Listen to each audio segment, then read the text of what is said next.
Hey guys, it's Diane. Listen, we just had a wild thunderstorm just went raging through here, and it's still thundering if you can hear it a little bit. But I just want to get this video made before it starts pouring again, because my sunroom has a tin roof and it's kind of loud, but I love it. Okay.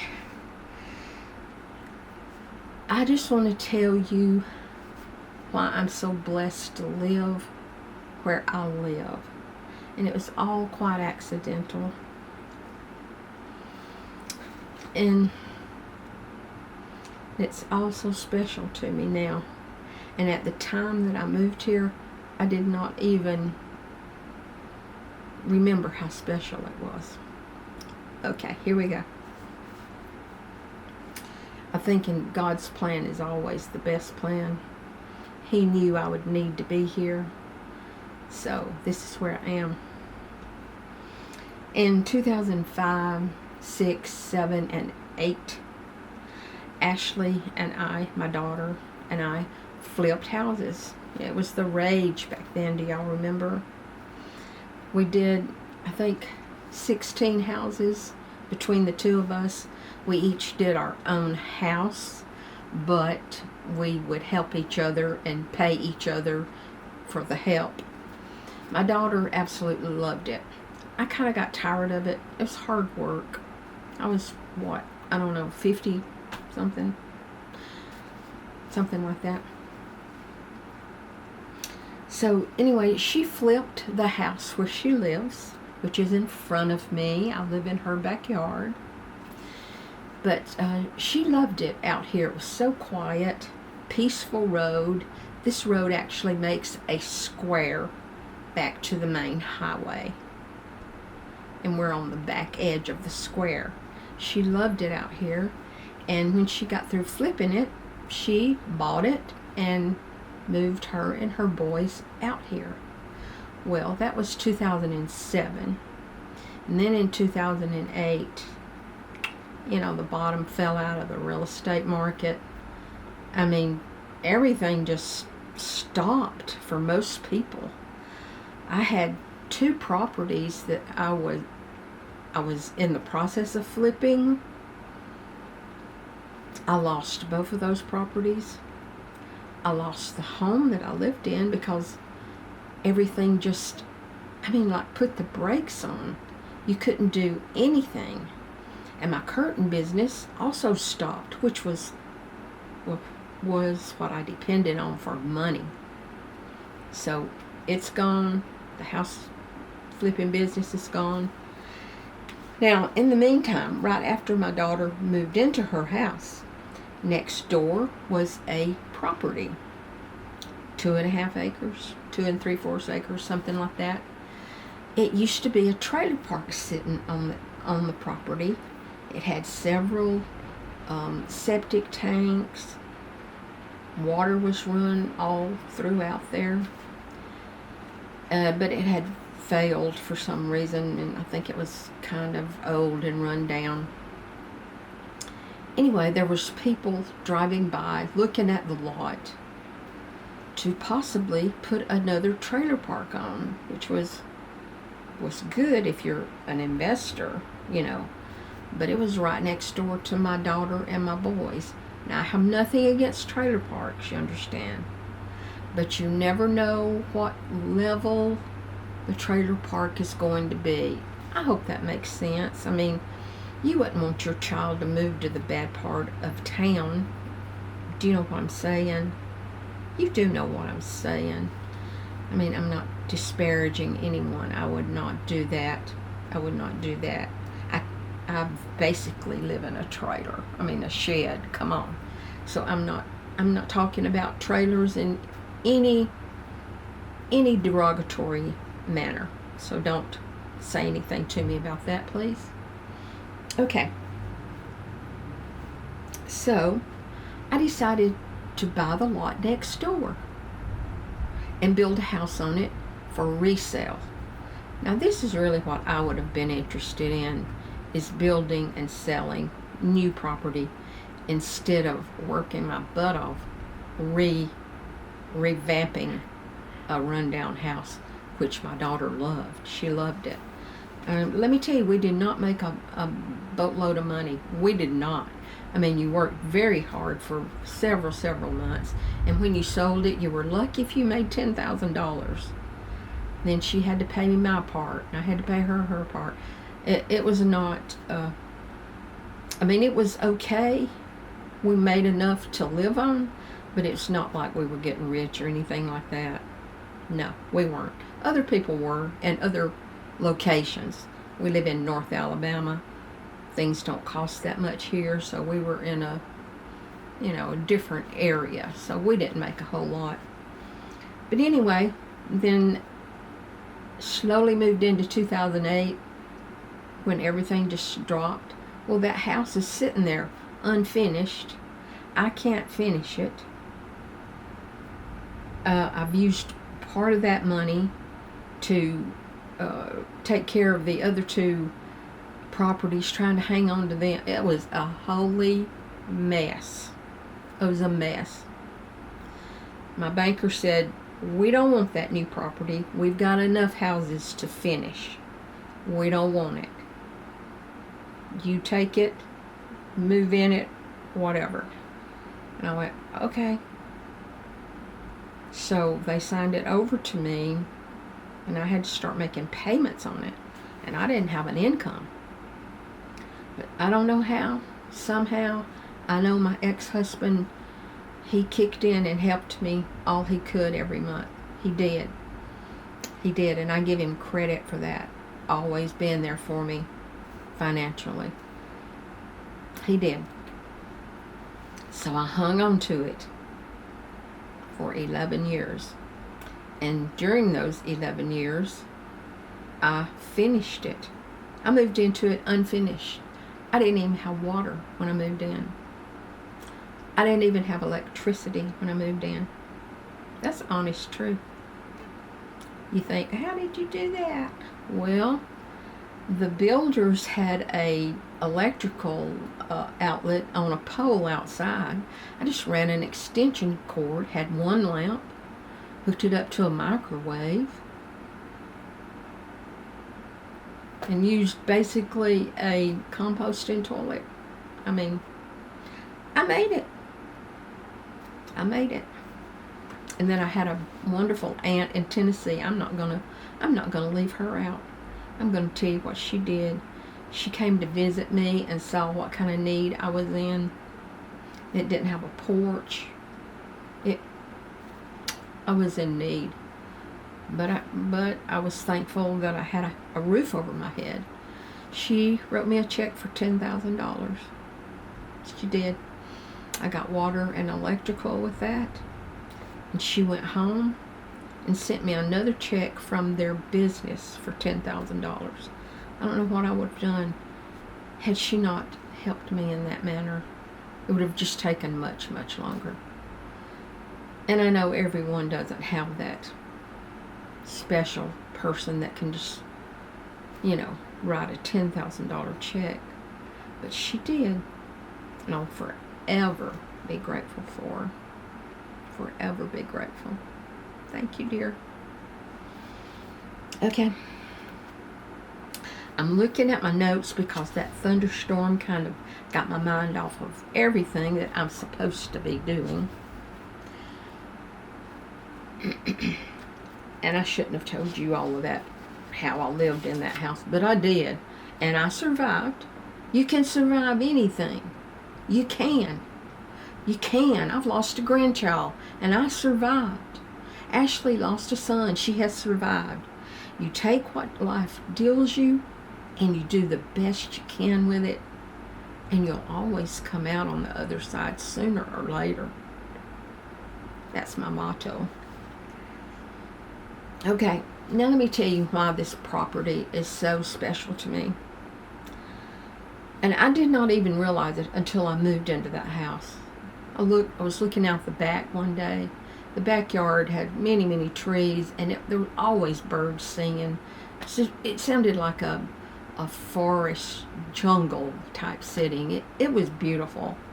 I loved living there. But as I looked past my property, I went, oh my God, that used to be my grandfather's field back there. I was raised, born and raised in this small community, outside community, or surrounding, the county.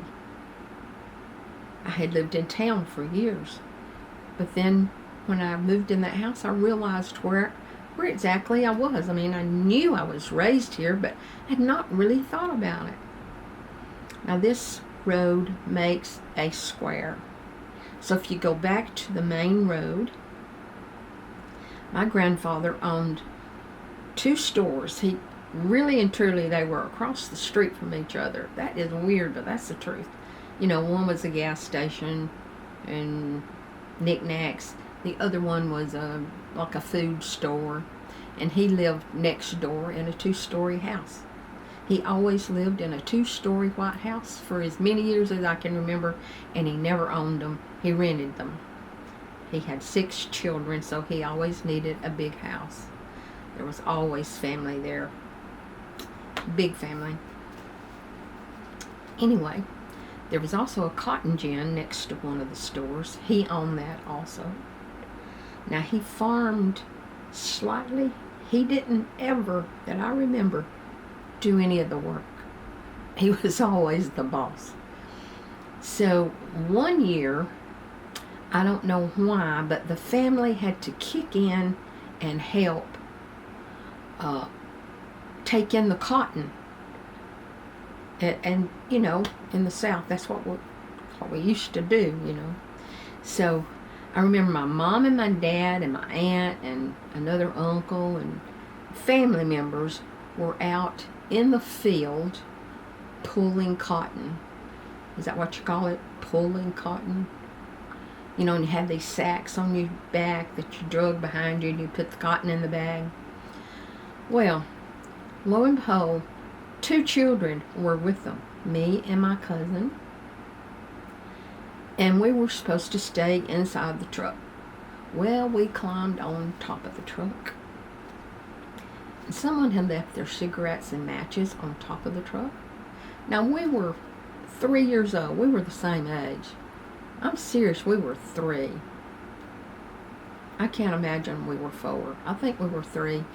Well, I got the matches, and I wanted to see if I could strike the match. Now, the truck is full cotton. The back of it's full cotton. So I'm striking the matches. Well, yay, I did one. Well, I dropped it, fell into the cotton.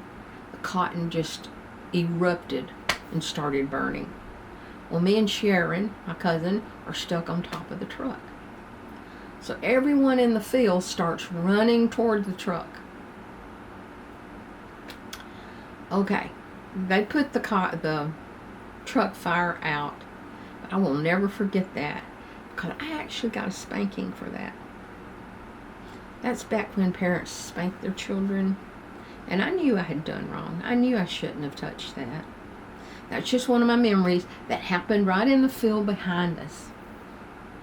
Okay, so this whole place is so special to me, because it holds so many memories. And now I'm back here. I'm back where I was raised, where I feel comfortable. This place is familiar to me. And I thanked God later that, I was going through a lot of stuff, as you can imagine. Do you hear it thundering? I think it's fixing to start raining again. But I was so thankful to be back in this location. Okay.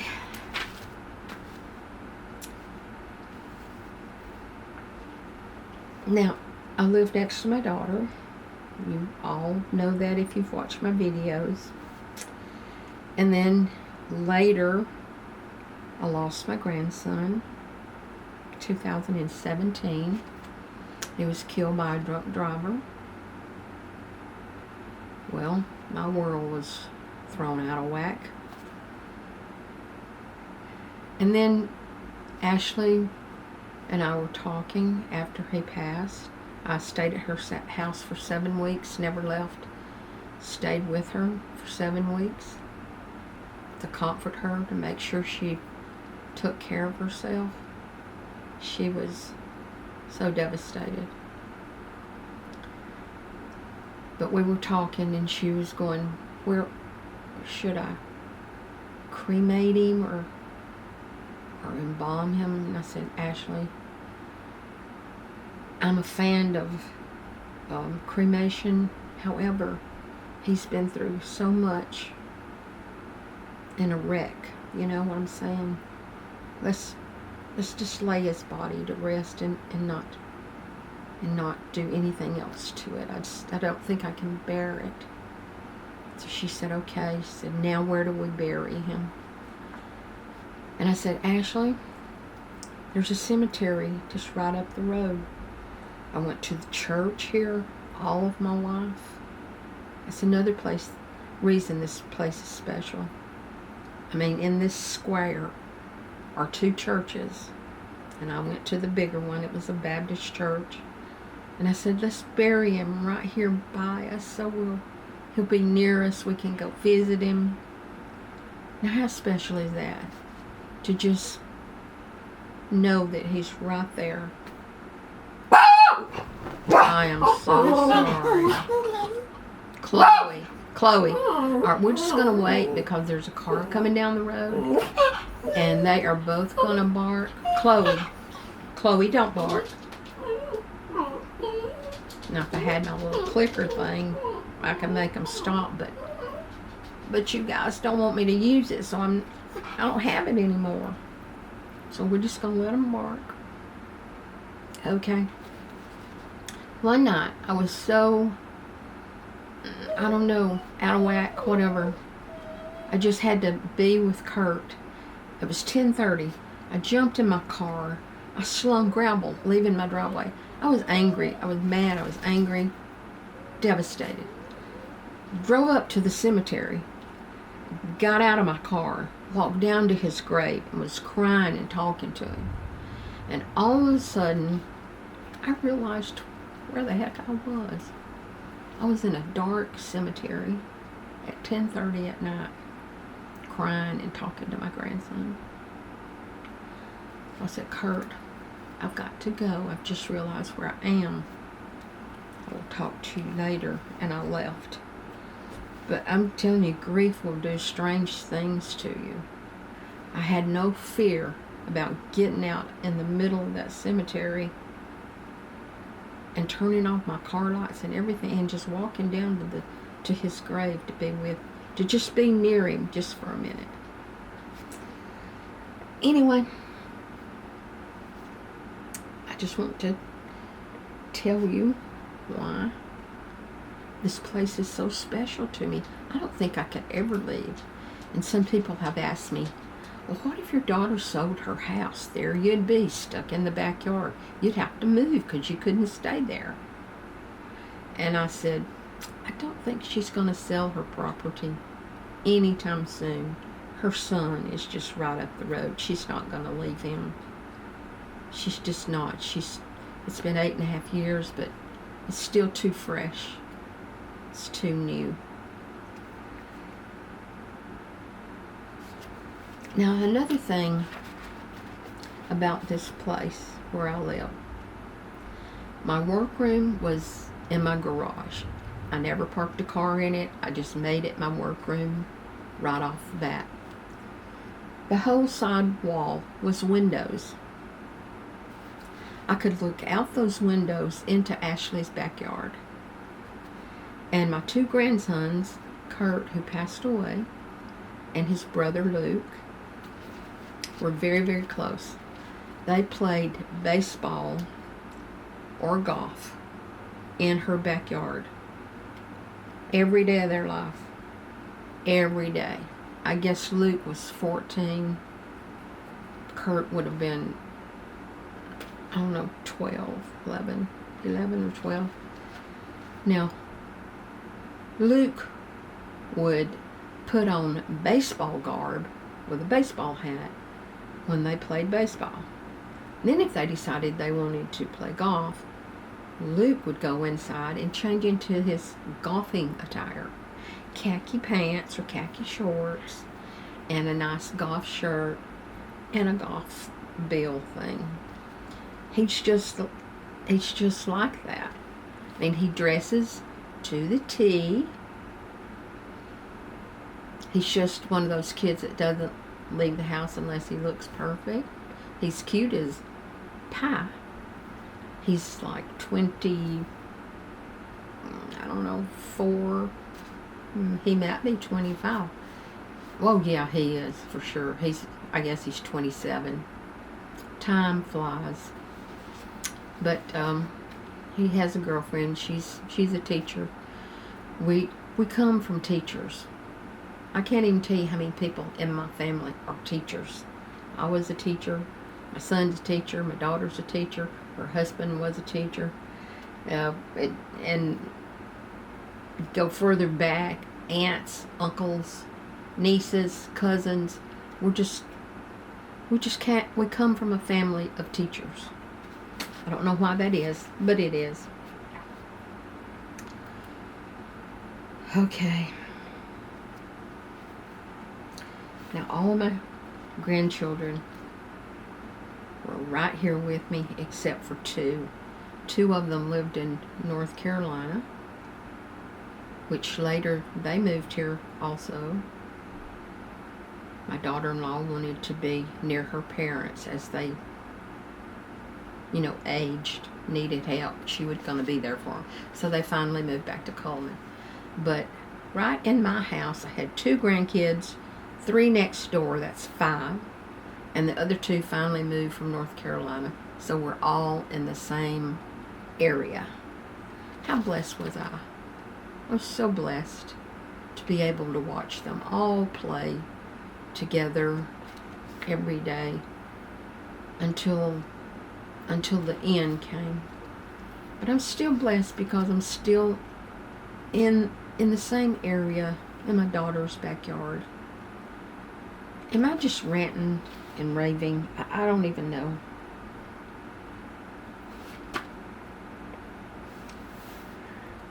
I'm just looking to see what I had written down. I'm telling you, that thunderstorm upset me.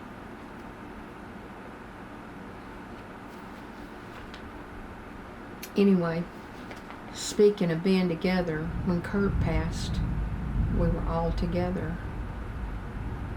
You know what I'm saying? We're all together. I have a daughter that lives in Birmingham, her and her husband, but basically we're all right here together. Even though we grieved in silence, we were together, which was comforting. I would have hated to have been all alone when Kurt died. So I was thankful that they lived with me. I really was. The long story short, this place on this earth is special to me. And I hope that you live in a special place also, where you have wonderful memories of your life living there and past memories of your family.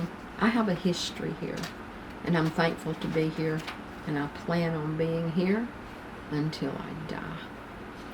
I am so sorry if this went on and on. I appreciate you being here. And I will see you next time, and love's coming your way from me. Bye.